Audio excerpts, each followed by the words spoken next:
Okay, this is part two of the last reading where I was talking about how you are stepping into this new version. And I kid you not, I pressed record for part two, and you know how if you make content, they kind of automatically put music, and I always forget to turn it off. Tame Impala, New Person literally was playing. So I take that as like additional confirmation about this message and about stepping into this new version.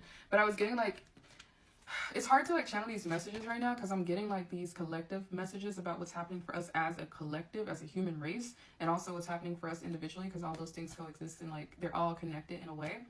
But what I was getting was there's like this with the Five of Staves, there's like this inner conflict that we feel about moving into this new version of ourselves with the Ace of Cups that is in abundance and overflow, and understanding that when I say abundance, it's not necessarily connected to the material. That's part of it because it's going to be reflected outwardly in our external, but it's more so deconditioning our mind from the belief that we have to be something or earn something or have something outside of ourselves in order to be valuable.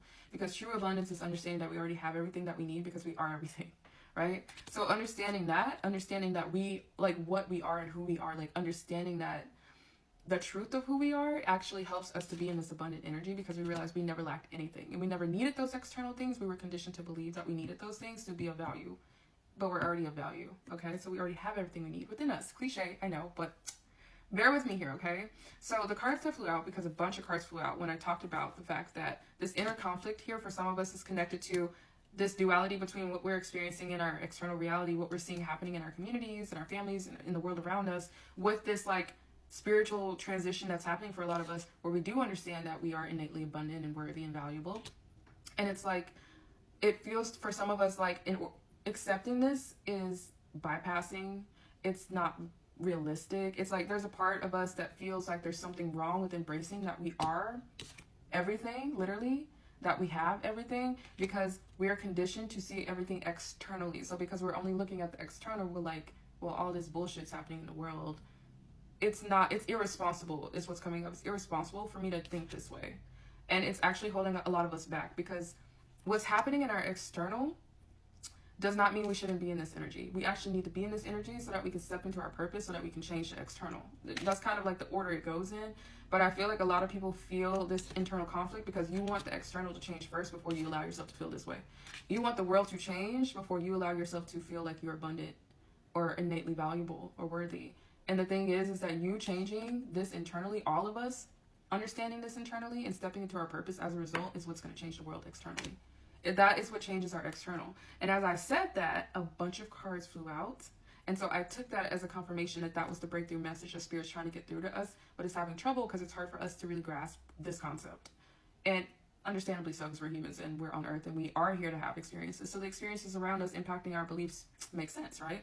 But all the cards that came out, as I said, that are crazy, because we have the Fortune card, right? We have the King of Spades. We have the Magic Isis card, okay? I have my Goddess deck here for those who are wondering. And we have the King of Cups and the Eight of Pentacles.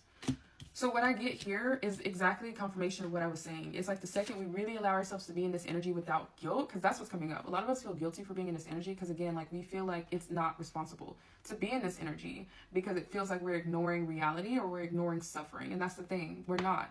Being in this energy is, again, what allows us to step into our soul purpose, our purpose here, and being in our purpose and living from our most authentic, truest, purest nature actually allows us to change the world around us. When all of us are doing that, instead of acting out of our old selves, the version of us that was led by pain and trauma and fear, okay, or illusions connected to systems that, again, are based in fear and control and power, when we are shifting into this energy of understanding that we are love, that we are everything, like, it feels irresponsible because we've been conditioned to think that way, but this is what's actually going to change things in our life around us and in the world around us. This is what's going to shift things, us moving into this energy. Okay, so understanding that this is an internal energy that I'm talking about, and it's not external. And it's hard for us because we've been conditioned to see everything external.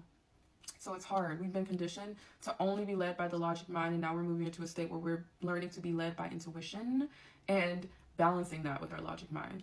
So not moving from a place of fear, but understanding that that doesn't mean that us not choosing to live in a state of abundance and understanding our innate worth and everything that we are and not moving from a place of fear does not mean that we do not actually see what's happening around us in our external, or that we ignore the realities or of the sufferings in the world. That's not what it means. But it means now we can move from a place that's not rooted in fear. It's more rooted in love. So our actions can actually reflect the type of world we are trying to build. the type of world, the type of life that we want to see, which is what's going to get us there. So it's incredibly important, and Spirit wants us to understand that. And I feel like it's confirmation because all of the cards coming out are reflecting that. When we allow ourselves to be in this energy fully, we will be fulfilled because so much fortune is going to come in for us as individuals and as collectives.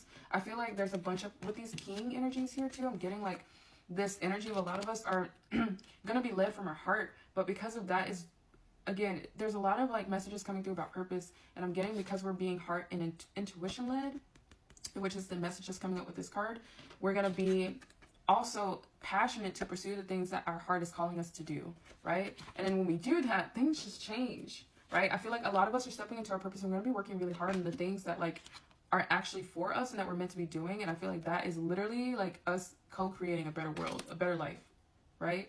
So it sounds woo-woo, and it sounds like it can be hard for us to, our logic brain, to hear these messages and not think that it's irresponsible to think this way. But you have to understand that energy is important. Energy matters, and our mindsets and belief matters. So being in this energy allows us to be in a place where we can step into this heart-led, purpose-driven life that not only transforms our individual lives for the better because we are moving differently, it transforms the world for the better. This has a ripple effect, okay? Every one of us healing and stepping into this higher version of ourselves, it transforms our families, it transforms our relationships, and as those things transform, it transforms our communities, and as our communities transform, it transforms our world. It has a ripple effect, and it matters. It doesn't have to be from the outside in, it actually needs to be from the inside out. That is really the biggest message I feel like Spirit wants us to understand, and it's very hard for us to get out of our mind, get out of this fear-based, logic-driven, mind that's rooted in all this conditioning to understand this. And so I'll probably be coming back and repeating this message in different ways throughout this year as we're learning this. But if this does resonate and make sense for you, then thank you so much for bearing with me and sticking around. And if you do want to book a personal reading with me or tip, feel free to. I have a link in my bio. But I appreciate you, and I'm excited for you. And I know it's hard right now. I'm also struggling as well. I do feel like we can get through it though, okay? I do, even if it's hard. So let's just support each other through this, and I'm sending you so much love.